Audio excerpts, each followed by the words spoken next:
करता हूं और मंच पर विराजमान हमारे विंध्य के साधु संत करता हूं और मंच पर विद्वत जने के चरणों विराजमान प्रणाम करता हूं। हमारे विंध्य के साधु संत यहाँ अग्रिम पंक्ति पर विद्वत जने के चरणों के में प्रणाम करता हूं। यहाँ अग्रिम पंक्ति पर हमारे नेतृत्व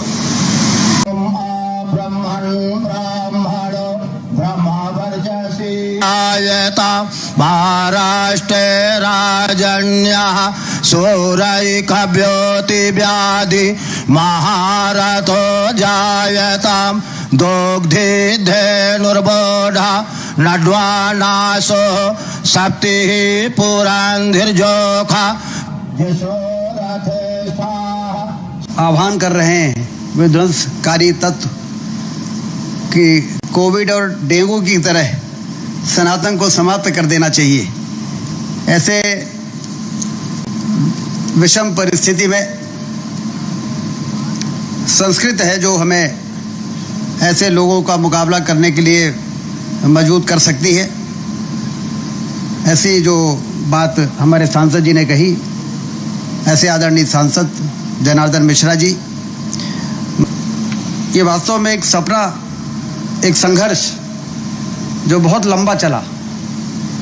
जैसा अभी सांसद जी कह रहे थे कि जब मैं कॉलेज में पढ़ता था तो भी तब से मुझे याद है, कोई केंद्रीय मंत्री, कोई मुख्यमंत्री जब रीवा के दौरे में आते थे और उनका काफिला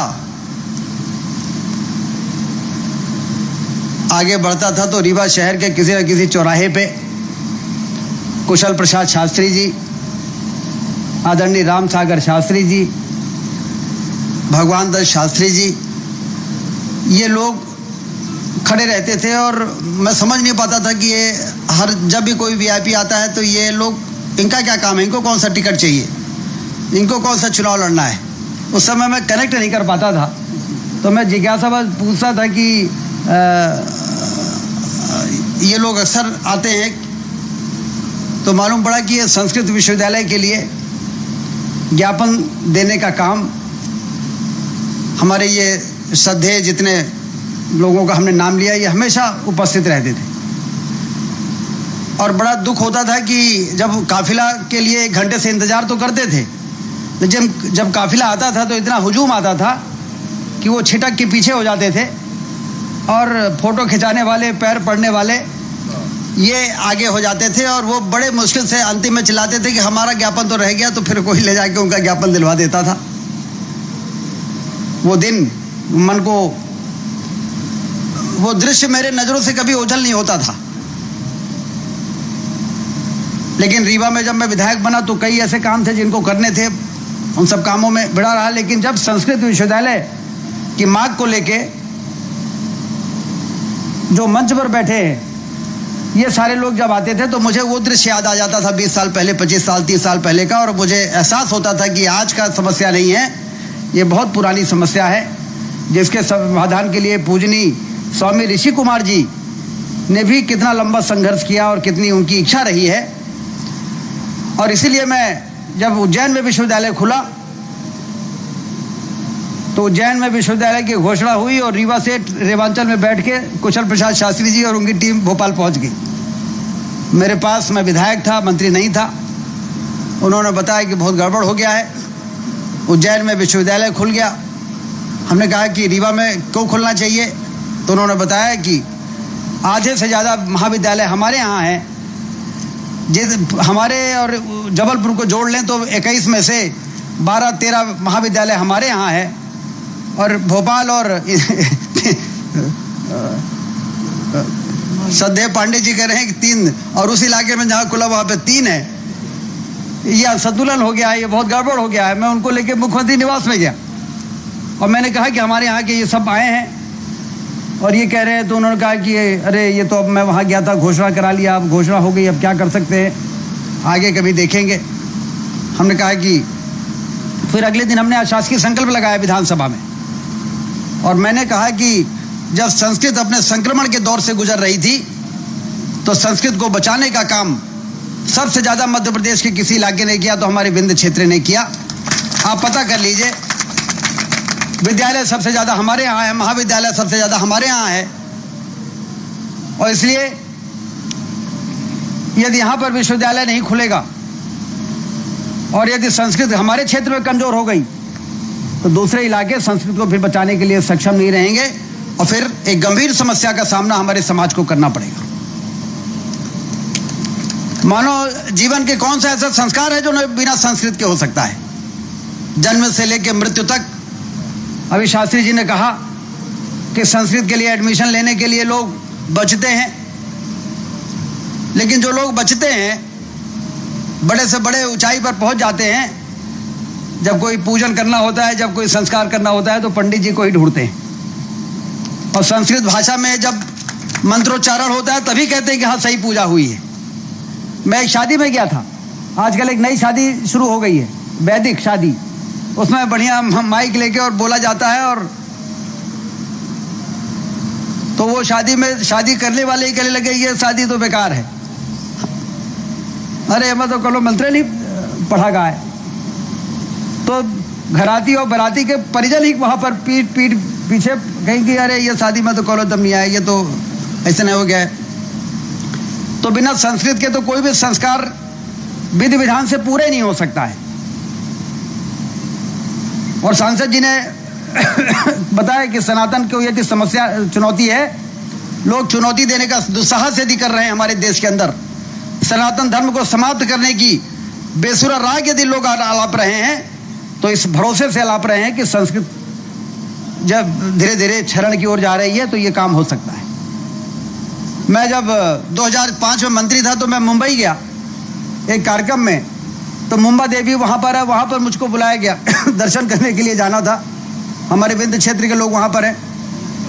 जब मैं वहाँ पे गया तो 300 पंडित मुंबा देवी में गाड़ी से उतरते ही मंत्रोच्चारण करने लगे। पूरा बम्बई के जो लोग दाएं बाएं जा रहे थे, कहीं ये कौन आ गया भाई, ये कौन से वीआईपी आ गए कि पूरे सब मंदिरों के पुजारी यहाँ पर इकट्ठा हैं। बाल ठाकरे तो नहीं आ गए कहीं, क्योंकि बम्बई में बाला साहब ठाकरे का ही जलवा इस प्रकार का होता था। और मुझे भी बड़ा आश्चर्य हुआ बाद में जब मालूम पड़ा, तो ये कहें कि यहाँ जितने मंदिर हैं सब में पुजारी रीवा के हैं, रीवा सीधी या सतना के। रीवा सीधी सतना के पुजारी हैं। तो उनको लगा अरे हमारे यहाँ के मंत्री आ रहे हैं, यहाँ दूसरे मंत्रियों को पूजा कराते कराते वो कराते थे, लेकिन अपने क्षेत्र का मंत्री आ गया। तो उल्लास से भर गए थे वो, और दिल से मंत्रोच्चारण कर रहे थे। और ऐसा वातावरण वहाँ पर हो गया था कि सब मुझे कौतूहल भरे नज़र से देख रहे थे कि कौन वीआईपी है, कहाँ से आ गया है। उस समय मैं 38-39 साल का था जब मैं पहली बार मंत्री बना था। तो मुझे ये लगा कि वास्तव में, और नागपुर चले जाओ, कहीं चले जाओ, विदेशों में चले जाओ, हमारे रीवा के वहाँ पर पंडित जी मिल जाएंगे। किसी मंदिर में, मैं विदेश भी गया था एक मंदिर में पूजा करने, तो वहाँ पर मंदिर में लगे तो वहाँ बताएं कि हम तो रीवा के हैं। तो वास्तव में ये आप लोगों का तपस्या है, प्रोफेसर अंजनी पांडे जी की तपस्या है, बलराम पांडे जी की तपस्या है, कुशल प्रसाद शास्त्री जी की, ऋषि कुमार जी की, कि संस्कृत के छात्र हमको मिलते रहे। और वो संस्कृत के छात्र लगातार, बाला वेंकटेश शास्त्री जी आज यहाँ नहीं है, वो भी यहीं से पढ़े हैं, यहीं प्रथमा और अपना सारी पढ़ाई यहाँ से किए हैं, और पूरे देश विदेश में भागवत कथा कर रहे हैं। तो इसलिए आने वाले समय में ये जो आगाज है, ये इस बात को प्रमाणित कर रहा है कि जो हमारा गौरव था, जो हमारा गौरवशाली इतिहास था, जिसमें थोड़ा सा कमजोरी आ रही थी, वो गौरवशाली इतिहास की कमजोरी का अध्याय अब समाप्त हो गया है। अब फिर से ये नीचे जाने के बजाय अब ये ऊपर ही जाना है इसको। और जो विकास हो रहा है, भौतिक विकास भी जरूरी है, लेकिन भौतिक विकास होगा और यदि आध्यात्मिक विकास नहीं होगा तो वो विकास वरदान नहीं बनेगा, वो अभिशाप भी बन सकता है। हम लोगों ने बहुत इलाकों को देखा है, हम लोगों ने पंजाब की समृद्धि देखी है, और फिर हम लोगों ने उड़ता हुआ पंजाब भी सुना है, जो नशे के आगोश में चला गया, जो विकृतियों में ये पैसा, ये समृद्धि, ये गलत रास्ते में भी ले जाती है। लेकिन जहाँ पर धर्म होता है, जहाँ संस्कृत होती है, जहाँ पे अध्यात्म होता है, आज ये शिलान्यास के अवसर पर ही हमें दो प्रोफेसर पांडे जी का और श्रद्धेय ज्ञानवती अवस्थी जी के प्रवचन सुन के ये एहसास हो रहा था कि ये केंद्र सिर्फ विश्वविद्यालय का केंद्र नहीं बनेगा, यहाँ पर मानव दर्शन का भी और मनुष्य को कैसे जीना चाहिए और क्या धर्म है और क्या संस्कृत वेद पुराण है, इसका भी यदि हमको दिशा प्राप्त करनी है तो इस पवित्र स्थान पर आएंगे तो हमको इसका भी दिशा मिलेगी। और यदि हम गलत रास्ते में जा रहे हैं तो गलत रास्ता से हम वापस आके और सही रास्ते सही ट्रैक में जाने का मार्ग हमारा प्रशस्त होगा। स्वागत भाषण में प्रोफेसर सत्यजीत पांडे जी के संस्कृत में धारा प्रवाह भाषण हम लोग सुन रहे थे। बहुत दिनों से हमारे देश में अंग्रेजी में धारा प्रवाह भाषण हम लोग सुनते हैं और अपने को गौरवान्वित महसूस करते हैं कि जैसे हम कोई सुपीरियरिटी कॉम्प्लेक्स। लेकिन प्रधानमंत्री नरेंद्र मोदी जी ने हमारे हिंदी के गौरव को भी बढ़ाया। यूएनओ में जाके हिंदी में भाषण या तो अटल बिहारी वाजपेयी ने दिया था या नरेंद्र मोदी जी ने दिया। और वहां पर जैसे चाइना वाला भाषण करता है चाइनीज में और फिर इंटरप्रेटर बताता है कि क्या बोला, वैसे ही नरेंद्र मोदी जी हिंदी में भाषण करते हैं और फिर इंटरप्रेटर बताता है अमेरिका के राष्ट्रपति को कि मोदी जी ने क्या बोला। क्यों नहीं हम अपने भाषा और अपने धर्म और अपने संस्कृत के प्रति गौरवान्वित होने का काम करें।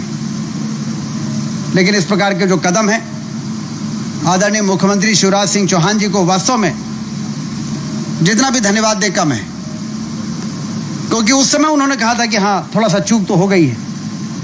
जब 2000 के कब में 9 में 8-9 में ये वो पिछले 2008 में, और जब अभी उनको याद दिलाया तो ब्यूरोक्रेसी तो आप जानते हो काम को अटकाना। लेकिन फिर उन्होंने रीवा के प्रमुख सभी लोगों को मुख्यमंत्री निवास में बुलाया, ट्रेन से रिजर्वेशन हुआ, वहां अशोका लेक व्यू में सबको रुकाया गया। डॉक्टर साहब भी थे, आदरणीय जयराम शुक्ला जी ने सारी व्यवस्था की थी, संयोजन किया था। फिर मुख्यमंत्री निवास में बाकायदा बैठक हुई, भाषण हुए, उन्होंने आश्वासन दिया, फिर भोजन हुआ और फिर विदाई हुई। सब लोग वहां से चल के यहां पर आए। लेकिन उसके बाद भी ब्यूरोक्रेसी ने खूब दिमाग चलाया। लेकिन चूंकि मेरे चक्कर में फंस गए थे तो दिमाग चलाए जरूर, लेकिन सफल नहीं हो पाए। और अंततः जो प्रोफेसर अंजनी पांडे जी ने जो प्रस्ताव रखा था कि श्री रामानुज संस्कृत विश्वविद्यालय लक्ष्मण बाग रीवा के नाम से इसका नाम होना चाहिए, वो नाम हुआ। परिसर बनाना, अभी कैंपस बनाना हमारे लिए इसलिए जरूरी था क्योंकि आचार संहिता लगने वाली थी। वित्त में जाता तो हमें यहाँ के प्रभारी के लिए बजट चाहना होता। यहाँ फर्नीचर यदि लाना है तो वित्त विभाग से बजट जो संभव नहीं था। तो हमने कहा कि उज्जैन विश्वविद्यालय के पास जो बजट है उस बजट से हमको 1.5 करोड़ रुपए यहाँ मिल जाए, कंप्यूटर के लिए, फर्नीचर के लिए, व्यवस्थाओं के लिए।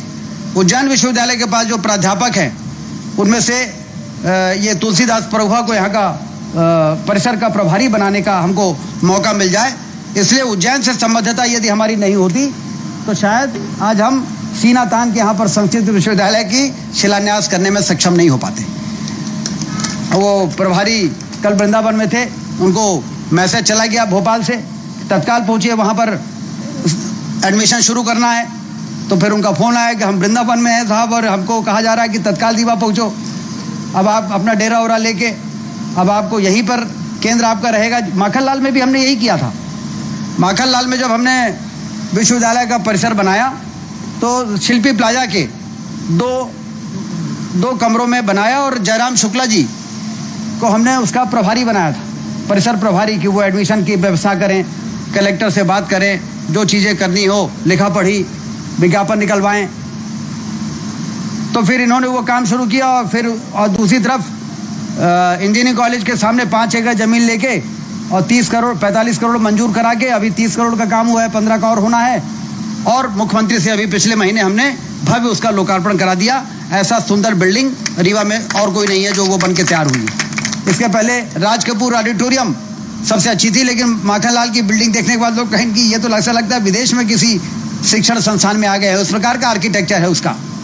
उसी प्रकार से लक्ष्मण बाग में जहाँ पे 75 अभी एसएएफ के पुलिस वाले रहते थे, यहाँ 75 लोग यहाँ पर रहते थे पिछले 4 साल से, और हम ही ने रखवाया था इसलिए कि यहाँ पर गौशाला बनाई थी, और उस समय की परिस्थितियाँ ऐसी थी कि यदि पुलिस वाले यहाँ पर चहलकदमी करते रहेंगे तो थोड़ा सा सामाजिक तत्व कम आएंगे, गौओं की भी सुरक्षा होगी, मंदिर की भी सुरक्षा होगी।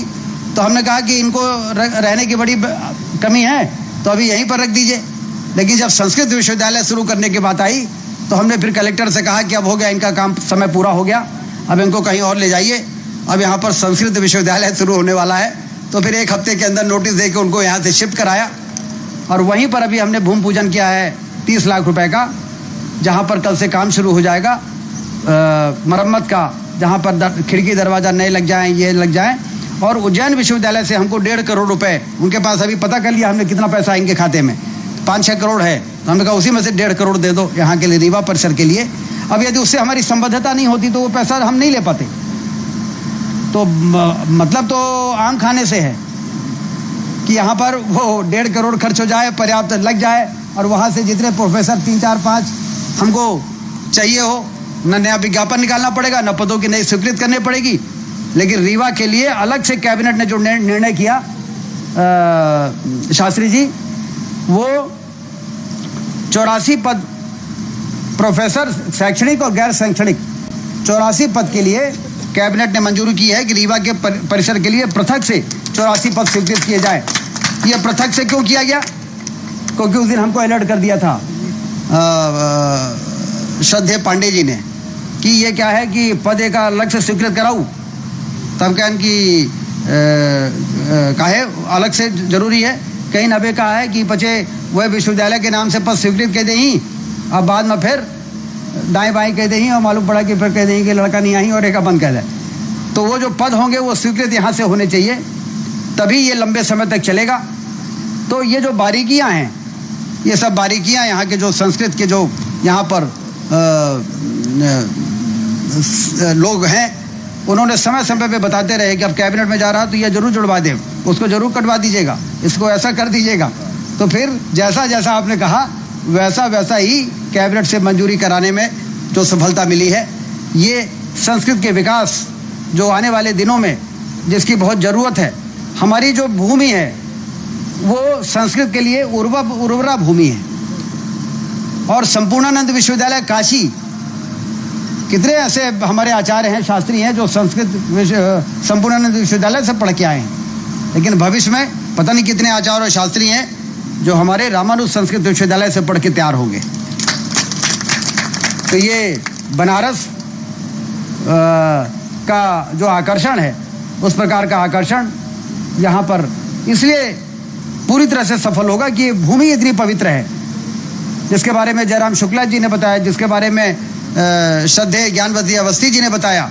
ये जमीन इतनी पवित्र है और इतने पवित्र लोग ने संस्कृत की स्थापना के लिए संघर्ष किया है, जिसके फलस्वरूप आज ये विश्वविद्यालय का शिलान्यास हो रहा है। इसका मतलब ये है कि अब हमारा समय आ गया है। अब रीवा न सिर्फ भौतिक तरक्की के मामले में हिंदुस्तान में नंबर 1 पर पहुंचेगा, बल्कि आध्यात्मिक तरक्की के मामले में भी हिंदुस्तान में नंबर 1 में पहुंचेगा। और हम ये साबित करेंगे कि हमारा विकास जो हुआ है वो वरदान साबित हुआ आने वाली पीढ़ी के लिए, आने वाले बच्चों के लिए, और सफल विकास हमारा रहा है। इसको साबित करने के लिए जो आज ये शिलान्यास हो रहा है वो मील का पत्थर साबित होगा। इसलिए हम लोग बहुत प्रसन्न हैं। मैंने भी बड़े भूमि पूजन और लोकार्पण किए। हम लोगों ने बाण सागर का लोकार्पण कराया, हवाई अड्डे का भूमि पूजन किया, और पता नहीं कितने भूमि पूजन और लोकार्पण। कुछ लोग तो मुझसे कह देते थे कि इनका रोडे बोट दे, इनका तो रोड के अलावा और नहर के अलावा कुछ दिखाते नहीं आए। लेकिन दीनदयाल जी ने कहा कि 4 प्रकार के सुख होते हैं, मन, बुद्धि, आत्मा और मन का सुख, तन का सुख, बुद्धि का सुख और आत्मा का सुख। यही है ना पांडे जी, एकात्म मानववाद। तो बुद्धि का सुख ये है कि जब श्रद्धेय ज्ञानवती अवस्थी जी जब बोलती हैं और जब प्रोफेसर अंजनी पांडे जी बोलते हैं तो इनको इतना सुख मिलता हो ना मिलता हो, लेकिन हम लोगों को सुन के इतना सुख मिलता है उनकी बुद्धिमत्ता का। और तन का सुख ये है कि सब कुछ ठीक रहे, गाड़ी रहे, घोड़ा रहे, बंगला रहे, भोजन रहे, तो तन का सुख है, वो भी मन का आदमी को प्रभावित करता है। और मन का सुख और एक होता है आत्मा का सुख। तो आज जो सुख मिल रहा है, जो लोग संस्कृत के लिए जिन्होंने ओढ़ा और बिछाया है, जैसा अभी आप कह रहे थे, वास्तव में उनके मन की प्रसन्नता। हाँ, तो आज जो आप लोगों के मन में जो प्रसन्नता है और आपकी प्रसन्नता को देख के हम लोगों को आत्मा का सुख मिल रहा है, आत्मिक सुख। ये आत्मिक सुख है जो आज हम लोगों को प्राप्त हो रहा है, और इसलिए मैं सभी को बधाई देता हूं। और अब इसका कार्यक्रम शुरू होगा, आज नहीं तो कल, कल नहीं तो परसों, परसों नहीं तो नरसों। संपूर्णानंद विश्वविद्यालय को जिस तरह से लोग जानते हैं और याद करते हैं, वैसे हमारे रामानुज संस्कृत विश्वविद्यालय लक्ष्मण बाग को भी लोग याद करेंगे और जानेंगे। इस भरोसे के साथ मैं सभी को बहुत बहुत बधाई देता हूं। धन्यवाद। जय हिंद।